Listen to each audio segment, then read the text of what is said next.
All right, everybody, this is today's tech tip, and this is going to be one on Google Drive. I was thinking about doing a few on Google Drive to wrap up, the last few weeks here, because I'm sure a lot of you have been doing a lot of work on Drive, a lot of work through docs, through slides, through sheets, through forms, and you might be becoming a little overwhelmed if you didn't really understand how to best organize your Google Drive, how best to use it before all of this distance learning.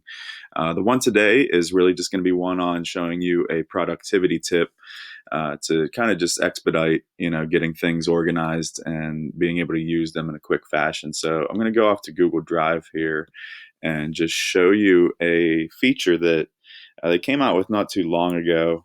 I wouldn't think it's any more than a year old, maybe a year and a half old. I don't even think that. It's up on the priority tab. Most of the time, you'll open up your drive, it'll be off to my drive itself.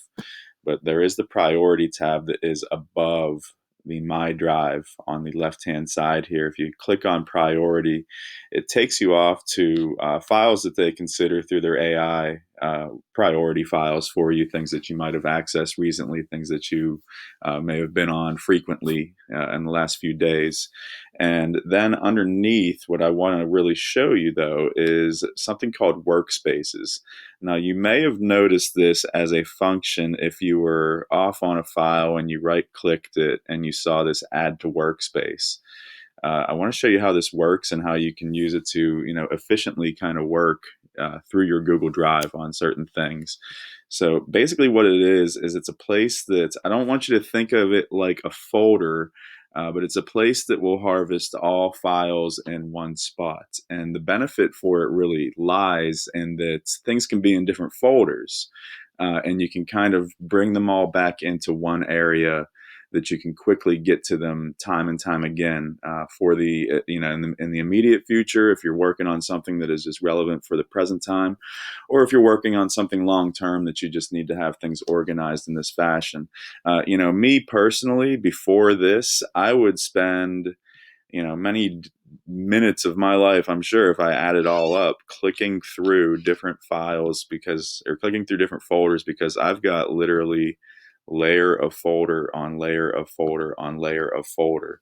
And yeah, that's good to stay organized, but it's really not the best way to be efficient in your work. So if we go back to this priorities and we go down to workspaces, what you're going to see is I've even used a few of these recently with the distance learning model, with a unit that I had on Road to the Civil War, a unit that I had prior to that on Manifest Destiny. What I want to create for you right now quickly, just to demonstrate this, is some files that I can get together for my last unit of the school year, the American Civil War. So if I go ahead and click Create on Workspace, I'm going to title this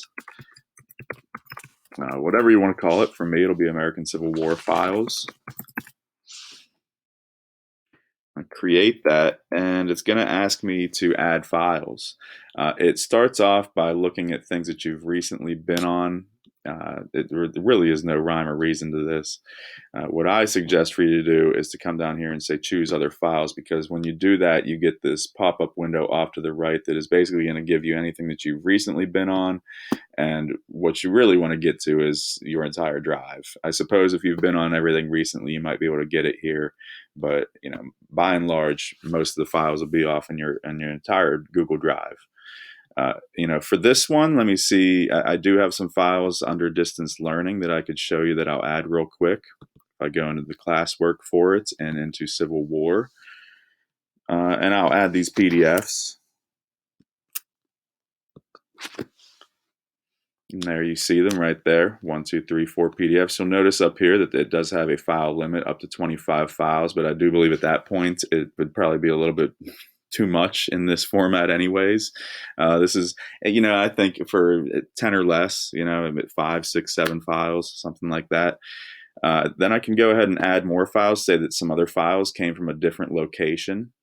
And this is where it saves you time, because I could be going back and forth between what's in the distance learning files and then off to my typical classroom files, which is just kind of a master folder of all my classwork files.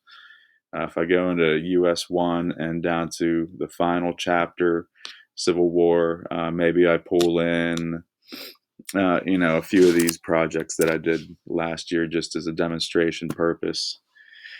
And there you have all of your files that you've brought into one location that are often different folders. Now, yeah, you could have had different tabs open and you could have had all these different creative ways to do this. And it takes a little bit of setup to do that. It takes a little bit of understanding how best to use your Google Drive to do that, how best to use a computer to do that. But in this instance, if I click done, then there you see my newest workspace with the other two, and I can actually go ahead and hide these if I'm done using it. I'm done using that one, and I am done using the Manifest Destiny one.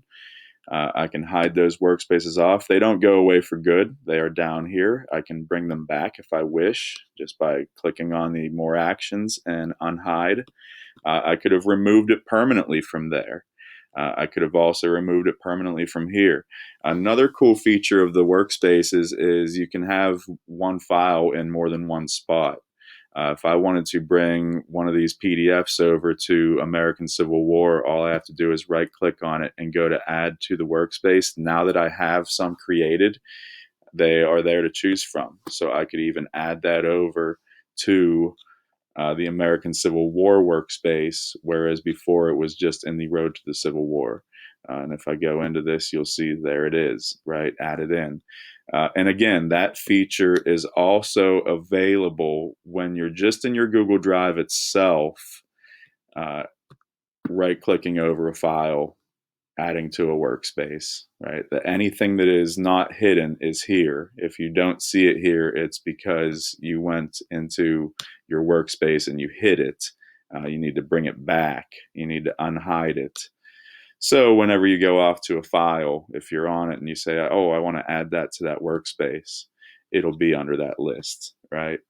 I think it's a cool little thing that they gave us, because I do know after using Google Drive for so long, you get so many files, it becomes overwhelming. And if you're not organized, if you're not structured with hierarchies of folders, it can become a little daunting just to find things in an efficient manner. And it can just get frustrating to the point where you need an easier way to do it. And for these instances, Workspace, I think, works really well and gives you a lot of flexibility, a lot of usability. So I hope you like it. Let me know any questions that you have on it. I know it's a different kind of a feature, but I did just want to kind of bring it to everybody's attention as something you can easily set up and use for your benefit. So you guys have a good day, and let me know any questions.